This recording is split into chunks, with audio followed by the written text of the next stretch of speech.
As designers, we render out our fair share of black plastic materials, but sometimes they just don't look as detailed or realistic as we'd like. And in this video, I'm gonna show you how to take your plastic from boring and basic to detailed and nuanced. And I don't just tell you what values to use, no. I take care to explain the why behind each step so you can learn to build these materials on your own. And since this is a fully procedural material, it'll work on any model, regardless of the form or scale, without worrying about texture mapping. So get yourself a beverage and join me as we build the most detailed plastic material ever built in KeyShot. Okay, so before we jump into the material graph, I want to share a few things. First off, I'm using KeyShot 2025.2 today, so if your interface looks different, just be mindful of the version I'm working in.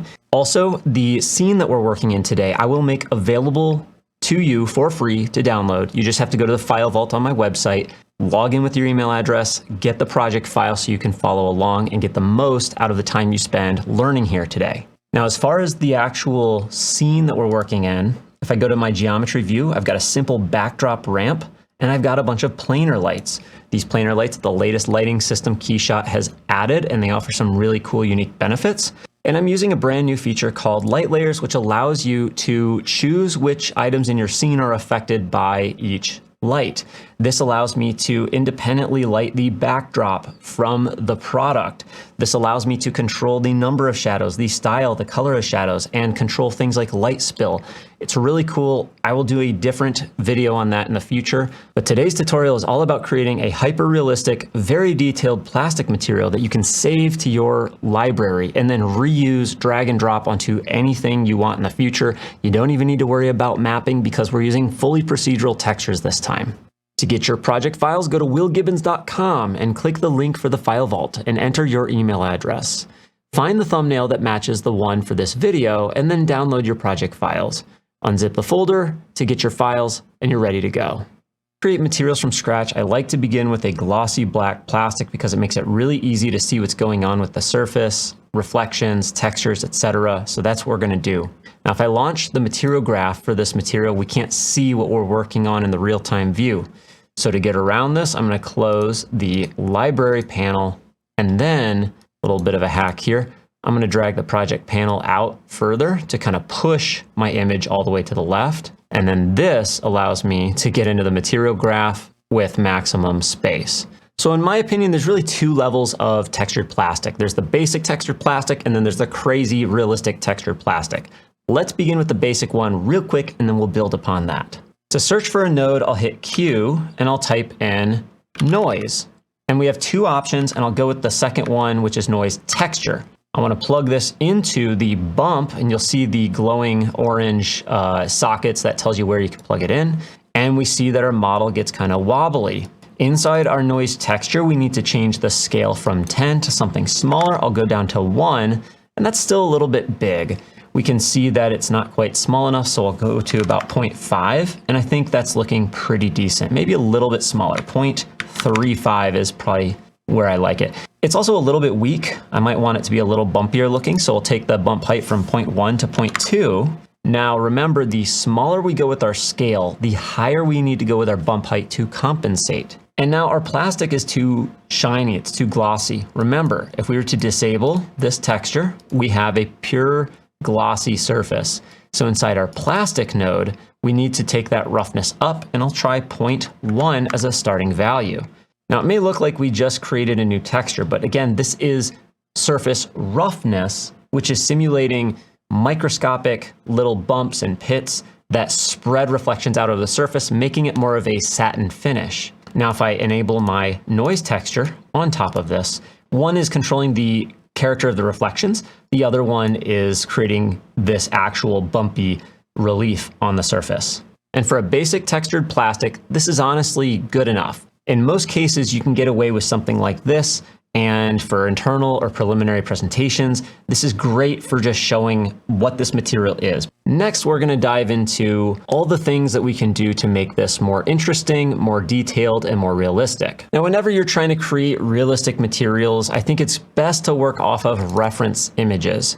So in my case, I grabbed something from the office and I started snapping pictures of it. If we zoom in, we'll start to see that we have this kind of pitted texture here. And then we also have some roughness, but we have a lot more going on too. Here we can see some very minor scratches that happens. On this rubberized surface, you can see a little bit of dust here. Let's see what else we have. Here on the top, you can see again that same sort of texture. It's actually a little bit glossier on the edges too. It looks like a little more shiny. We also have these little flecks of like, again, dust and debris. I think the oils from my skin, my fingers, got left behind on the product. So you can see the darker areas are where there's some smudges essentially. Oh, there you can really kind of see the fingerprint in detail. Now, if we look at our reference image here, the first thing I want to do is actually start to get this kind of look here on our product. And if we look closely, we can see that the bump texture is kind of uneven.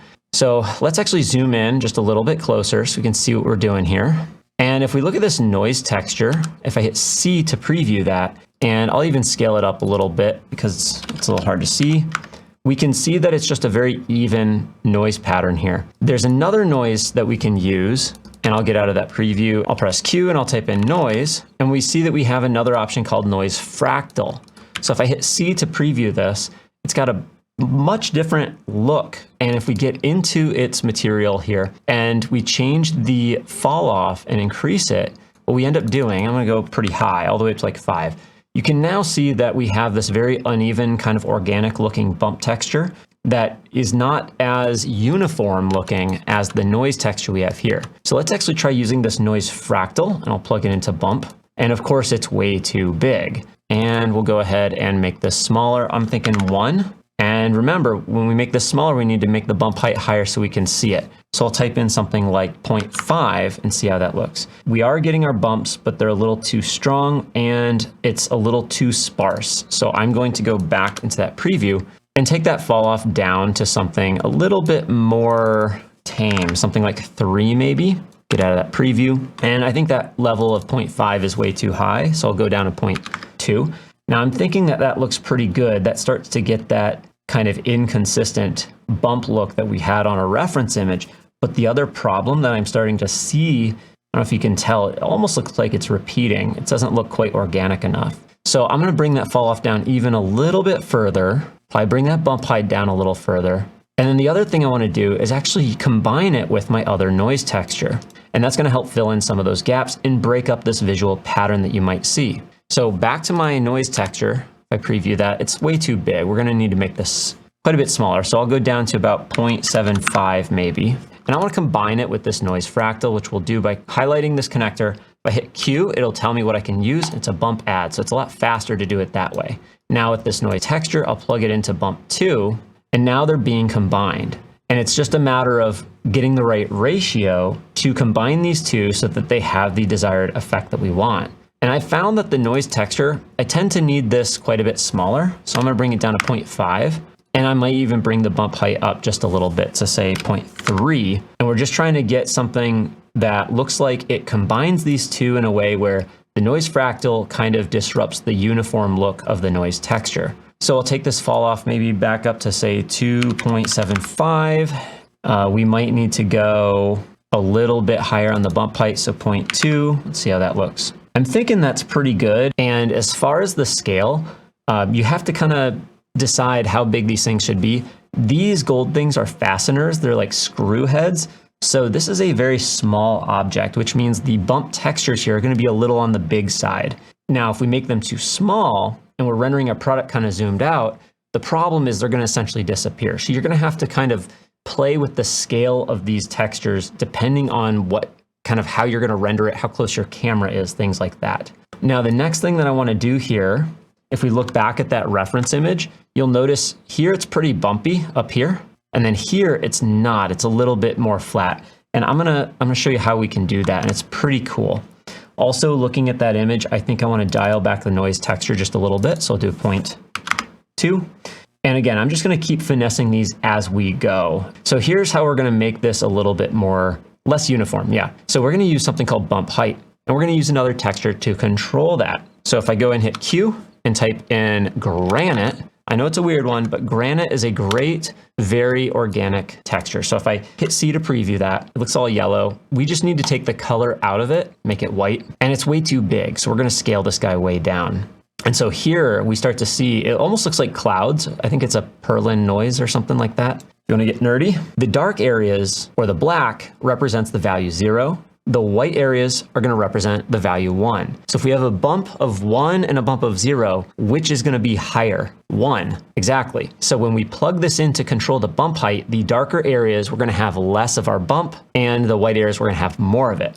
So if we take this and plug this into our plastic, you don't see bump height here, but just trust me, when you let go, it will show you, and you choose bump height. Now, in order to really see the effects of this, we might need to exaggerate it a little bit. I am starting to see in the real-time view, it's smoother over here, and we have more bump here, but let me make it extra clear, and I'll show you a cool way to control this. So we're gonna go to our connector and hit Q again, and we're gonna use a color to number. This is a great little node. Now, if you're not familiar with color to number, I think I have a dedicated video on it. So how does color to number come in? Well, if we hit C to preview, we are going to take our input from and start to increase it, and that's going to darken those black areas. Then we're going to take our output 2, and we're also going to start to increase it. Go 1.5, maybe 2. And now we have really white areas and really dark areas. When we get out of this preview, we should start to see that there are areas here that have no bump texture and areas that have a lot of bump texture. That's how we're creating our variation. Now we can use this color to number to dial this in because we don't want it to be this obvious. We want it to be super, super subtle. Almost the same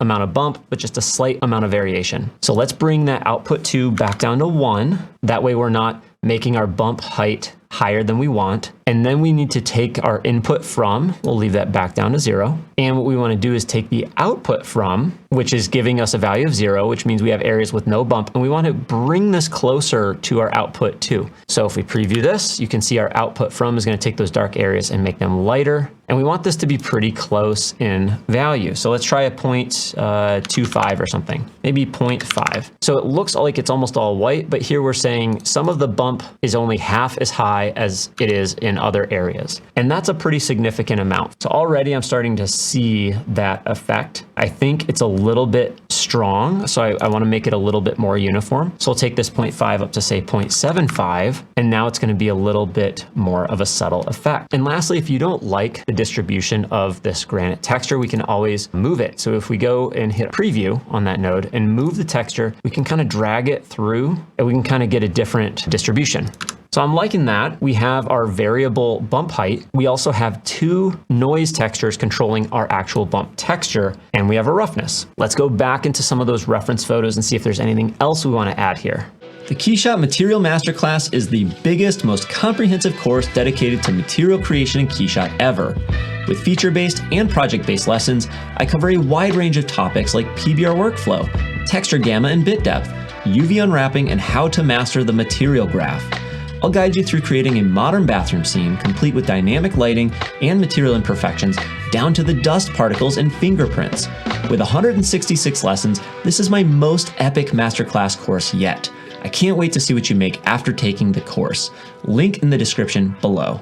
Remember when I said we had some smudges from some skin oil on here? And what that ends up doing is it ends up giving us some darker areas and some lighter areas. So this next step is going to actually involve roughness. And in order to make this easier to see what we're working on, I'm going to disable our bump texture, right click on the connector and disable. I'm also going to disable our bump height. And now we're just working with roughness. So in order to create variable roughness, I'm going to use another texture called granite. Now, if you want to use things like smudges and fingerprints, you can find those textures online. Go ahead and use those the same way I'm going to show you here. Just remember that they're going to require that you map them properly, but that's not usually a big deal. So go ahead and hit Q and I'll type in granite and we'll go ahead and use that node. C to preview, and we have a couple of granites here. So one thing I want to be careful of is the sync button. Sometimes if you have 2 of the same textures, they'll start to change values. So you want to unsync them. So here, I'm going to take this guy and make it white just like we did before. I'm going to scale it way down so it's about the right size, something like that maybe. And I might move the texture over a little bit so we have a bit of a different look. It's now different than this other granite that we're using and they're not linked. And now what I want to do is plug this in to control the roughness. So I'm going to hover over our plastic node and choose roughness. And here we see a pretty drastic effect in the real-time view.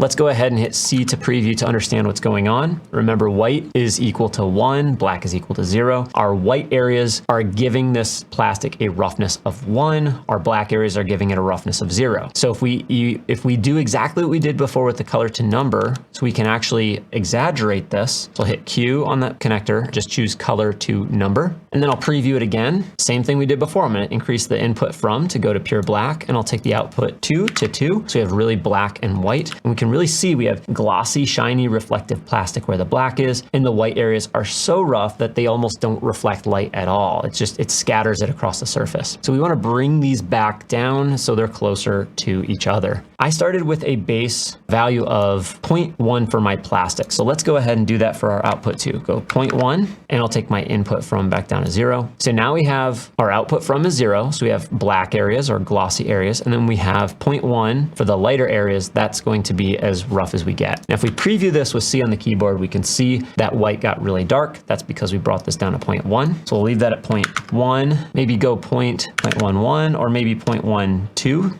So we want to go very close to the same value, and then our output from these black areas are too shiny. I'll set that to 0.1. So visually, we don't see anything here. We have to trust that we're working with numbers now, not so much color here. And from what I'm seeing here, the glossiest it gets is 0.1 on the roughness scale, and the roughest it gets is 0.12. And that's just the right amount of variation that we start to see some uneven roughness here. On YouTube, it may not be that visible, so I can kind of exaggerate this a bit. Maybe push this to 0.14, but I don't want to go too high, otherwise it starts to look overdone. So here we're starting to see some splotchiness. That's essentially what we're going for there. Let's check our reference photos to see what else we want to do. Now looking here, I'm reminded that we have these rounded edges here that are a little bit shinier. You're not going to see an actual bump texture on that edge. It's actually going to be relatively smooth. So I think it would be good to capture that in the model as well. And we're going to do that with our roughness because we're already working on roughness. The only thing here is that we're going to combine this with another node. So I want to get something called a curvature node. So I'll hit Q and I'll type in curvature. I want to choose the second one down.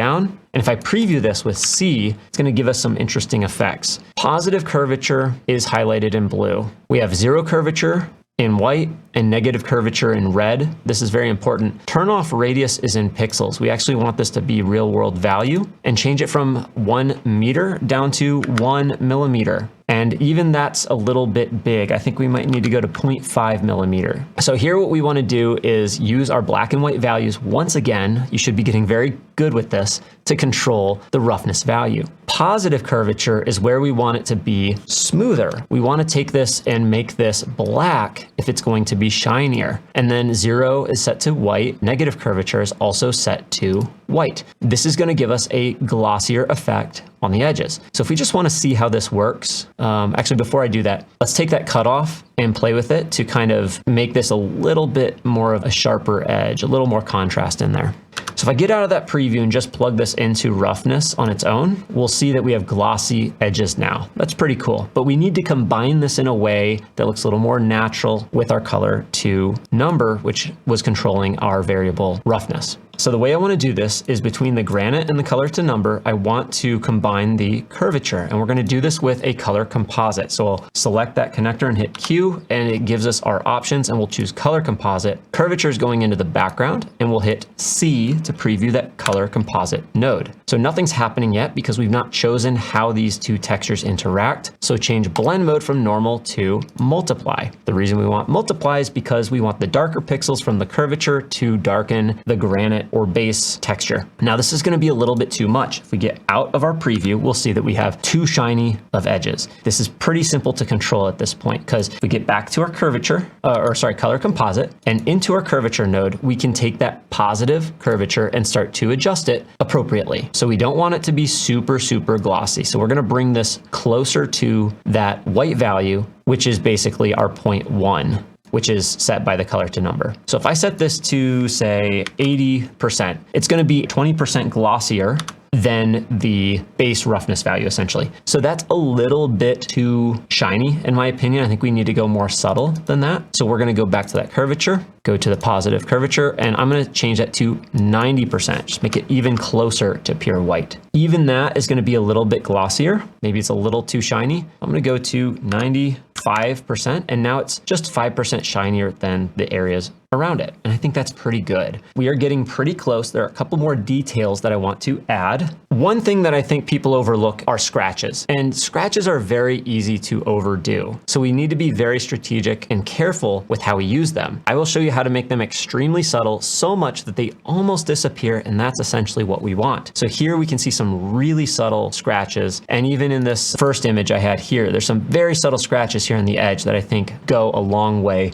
for establishing realism. So let's do some scratches. And I haven't forgotten that the rest of these are disabled. We're gonna come back and turn those on in a minute. Let's get some scratches. So I'll hit Q and type in scratch. We'll preview that just like we always do. The way we get these really fine scratches is we play with the size. So underneath size, we have something called thinness, which is a very odd name. We're gonna take this up to 10 and watch how those scratches get really skinny. Now we can actually scale this up so the scratches get bigger and longer. So I'm gonna go all the way up to a value of say 8 or 9, maybe go to 10. We also want the density to go up a little bit just so we can see them. For now, we'll take that back down. I also want there to be some different direction field. So underneath here, we've got this thing called, it says linear, spherical, cylindrical, box, and normal. This is just different ways that these scratches are going to be applied to this product. And I've just found that experimenting with these gives you a different look, sometimes better than others. So play with that and see what you think flows over your form the best. The other thing we want to think about is naturally on this form, how is it going to get scratched? What areas are going to get scratched? Certainly the edges and positive parts are more susceptible to scratching. So we're going to address that in a bit, but let's put some just kind of fine scratches on the surface here. So I'll just leave this at normal. The next thing you want to do is go to levels and increase this from 1 to 2.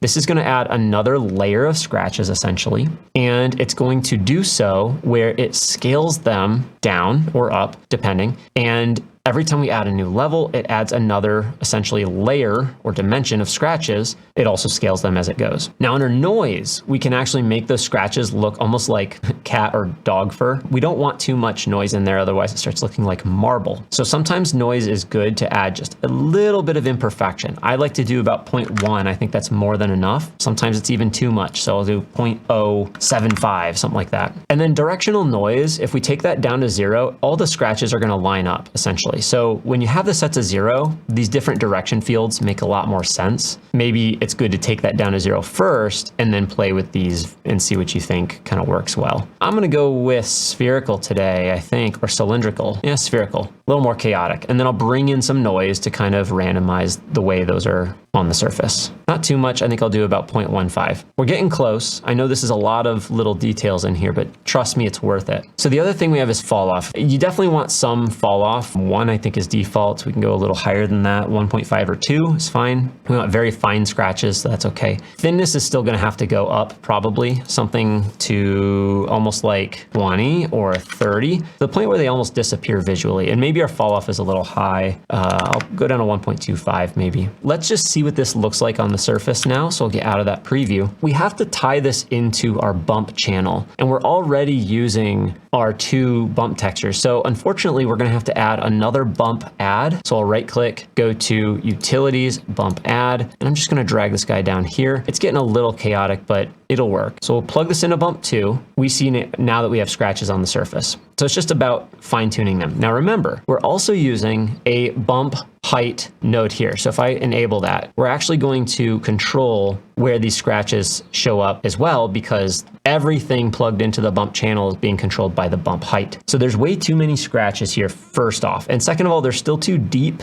and they're still too kind of big. So I'll go to scratches and I'm gonna take the size thinness all the way up to 50, really, really skinny. And now there's too many of them too. We'll dial that back in a second. Let's go to the bump height. I'll do negative 0.1 for the bump height. And I want to take the density from 5 down to say 2. So now there's not nearly as many of them. And they're starting to disappear. I'm pretty sure you're like, okay, I basically can't see them anymore. If we zoom on in and let KeyShot res up, we're definitely going to see a bunch of these scratches. I'll let that sit there for a second. If you forget where they are, just hit C to preview on the node and you should be able to see them. And they're gonna start to come in. So we really wanna make sure that they're visible, but not too visible, not too distracting. So I'm gonna take this bump height down even further because it's still too high. So I'm gonna do negative 0.05 0.5. That's still way too high because I'm seeing some that look kind of big here on the edges. They're catching light. So I'm gonna do 0.001. And trust me, you have to make this value extremely small in order to make the scratches realistic, because they should be very, very subtle. So I can go just a little higher than that, I think. And then I'll stop with the scratches on this point. All right, I'm gonna change that to 0.0025. And now I'm starting to see those scratches come back in. Now looking back at our reference images, remember we have these little specks of like dust and debris. I think those go a long way for adding realism. And again, you can find high quality dust textures online, but I'm gonna keep this fully procedural in KeyShot and show you how to add these little flecks to our material right now. So the first thing we want to do is hit Q and search for spots. And spots is a great little texture for adding kind of dust and debris. So I'm gonna hit C on the keyboard, and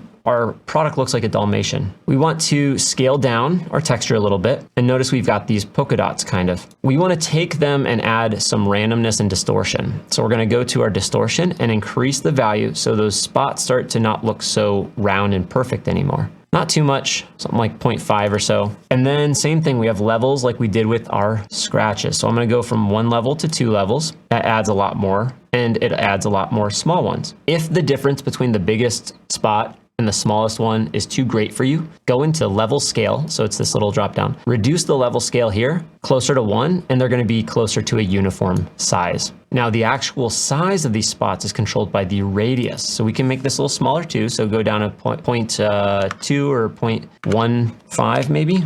And now they're all getting pretty small. The other thing we can do is scale down our texture, which again shrinks the whole thing. And what are we going to do with this? Well, we want to use this as an opacity mask. So I'm going to hit Q and search for diffuse. So that's a material type. So to put this on as a label, I'm going to grab the outbound socket, connect it to the label input on the base node. And here we can see we have covered this in a white material, which we can go into the diffuse and make it a little bit darker to kind of like a light gray. And what we need to do is have this only show up on areas where we want those little flecks of dust. So we're going to use our spots to do this. Now remember, black is equal to 0, white to 1. So we need to effectively invert this if we're going to use it effectively. So let's take that background color from white to black, and from black to white for our color. Plug this into our opacity on diffuse and get out of preview with C. And now we have, it looks like paint splatters essentially on the surface. So we can actually go and plug this into our bump as well. If we want a little bit of that, we can take our fall off up a little bit to kind of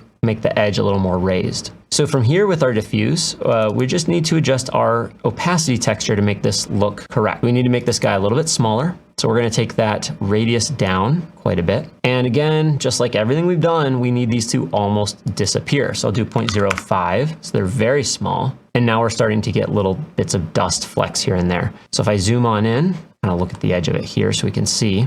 We see some down here, some on the edge, some right here. And we can play with the density, which is going to control how much of it we get. So I don't want very much. We already have a density of 1, so we can always reduce that. I think that's actually looking pretty good. We could maybe go a little bit higher if we wanted to. So go like 1.25. And then we could also take the diffuse color and darken it a little bit if we don't want it to be quite so obvious. So I'm going to go down to about 0.25, and now it's looking quite good. Now we've got a lot of nodes and we're getting very close to the finish line here. I do want to show you how to do something that I think is really important for adding quite a bit of realism here, and that is taking care of slight wear and tear and imperfections on the edges of the product. So I'm going to go ahead and zoom out because we get a lot of nodes here, and I'm going to work up top now. I'm going to go ahead and hit Q to bring up a displace, because that's what we're going to use to just have some dings on the edges or imperfections on the edges of our model. We're going to use 2 nodes to create these effects. We're going to use a scratches and a spots, and we already have scratches that are pretty fine-tuned. So I'm going to duplicate this by holding Alt and dragging it up here. Now remember what we said before about unsyncing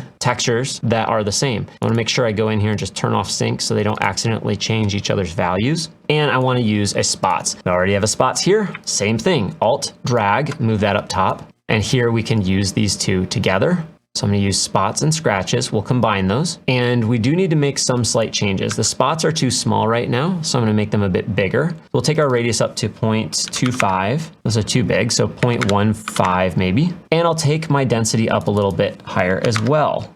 You'll see why in a second. Let's go to 3. It looks like too much, but I don't think it will be. I also want to take the level scale multiplier and just increase that a little bit so we have a little more variation there. And I want to take the distortion up a little bit so they're even less round, almost so they look like gouges. And you can play with diamond and square to see if that gives you any better. I think square actually looks pretty good. We can take our distortion down just a teeny bit if we need to. Now we'll go up, go even higher. There we go. And then for our scratches, they're already looking pretty good, but they're so fine and there's not a lot of them. So I want to take the density up to something like 10. So we have a lot of them and they're still very hard to see here. So I want to take the size. Remember, we have 50 for this value. We'll come back to that probably, but let's just bring this down to 1 for now so we can see them. Okay, that's a little too much. Let's try 10. There we go. I still want more of them in here.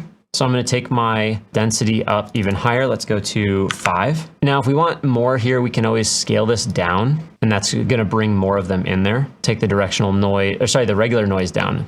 There we go. Okay, so we have scratches and we have spots. Let's combine them now using a color composite, and we're going to plug those two together, and we're just going to set them as we did before to multiply. So if I preview, we only see the scratches, change it to multiply. Oh, we need to invert our spots now. So we need to make the color to black and we want to make the background white. And now we are seeing these working together. The spots also, I think they need a little more fall off. So I'm going to increase the fall off on these quite a bit. Something like that. There we go. And we're going to plug that into displace. Now, before we plug in displace, I want to go ahead and save just because it's good practice. Sometimes displacement can take up a lot of resources, so we just want to be careful. And then before we run our displace, I want to change the displacement height from 100 to -0.2, a very, very small value, because otherwise it can create really unwanted effects. So if I want to plug this displace into our geometry, again, we have KeyShot recently got this little update where it helps with the orange thing. It'll tell you what you can plug it into. It's really nice. So to go ahead and execute, I'll press that button and we should see things happen. If we look at our color composite, black is going to go into the model and white is going to go out of the model. But I used a negative value for displace, essentially inverting it. So let's get rid of that negative and see if this fixes that problem. Okay, good. Now we have dents in the model, but it doesn't look detailed and realistic. That's because we're limited by our triangle size. We need to make this extremely small, and this is where you can get in trouble if you're not careful. If I hit H to launch the heads-up display, we can see I'm using 4.2 gigs of my 24 gigs on my GPU. I'm in GPU mode. We also see triangle count is under 1 million. Watch how quickly that increases. I'm going to take this value down. So the reason we need to reduce this is because if this is bigger than our textures, then our textures are not going to look detailed. And these scratches and spots are less than 1 millimeter across. So we need to make them this much smaller. So I'm going to do 0.1 millimeter, which is very small. And I'll hit execute geometry node. Two things will happen. These will get more detailed in the real-time view, and we have a ton more triangles up here. So again, be careful if you're concerned about model size. If you have a really big model, you're going to end up with tons of triangles. But the thing is, we have a limiter using this max triangles. This is what keeps us from allowing this number to get too big. So if I want more detail in here, I actually need to increase this value. So instead of 6, I'm going to type in 10, and that means 10 million triangles can be added to the scene from this. Watch the edges of this displacement get crispier as I refresh this. It should, at least. And that's just because we're adding more triangles, which means more detail. And certainly we have a better looking displace now. I'm probably not going to go past that for now. First of all, we have scratches and spots all over this thing. We only want them near the edges. Remember when we used our curvature? Yep, we can use that curvature again. So I'm going to duplicate it, hold Alt and drag. And since we have 2 of these in our material graph, I want to make sure I unsync them so they don't accidentally affect each other. If I preview the curvature, I'm going to set the positive curvature to white, and I'm going to set the 0 and negative to black. And you're going to see that we're actually highlighting the displaced geometry. We don't want to do that. So I'm going to disable our displacement and rerun the geometry node. So now we see that we've basically painted the edges white with the curvature. That's exactly what we want. We might want to increase the radius just a little bit. We could also maybe play with the cutoff, because you see these edges of our model are also starting to turn gray. So we could play with cutoff to adjust that, to limit that if we want. Go to 2.5 or 3. The other thing that we can do, we now need to combine these, so we need a color composite. So I'm going to go between the first color composite and our displace, highlight that connector, hit Q, choose color composite. So we have one more. Now, in order for this to work, we need to blend these together. And this is a little bit tricky. So if this is not obvious to you, don't worry about it. Again, if you want to deep dive into this, I recommend my material masterclass. It'll help with all of this. If we look at our color composite here, we are going to invert this. I'm going to go ahead and use the connector between the color composites, hit Q, and choose color invert. And I'll preview that. So we've just turned the white black and the black white. And the reason we did this is because of how we need it to interact with our curvature. So I'm going to plug curvature into our background. And remember, our curvature has white edges. And now we're looking at white here for our imperfections. Inside color composite, I'm going to go to multiply.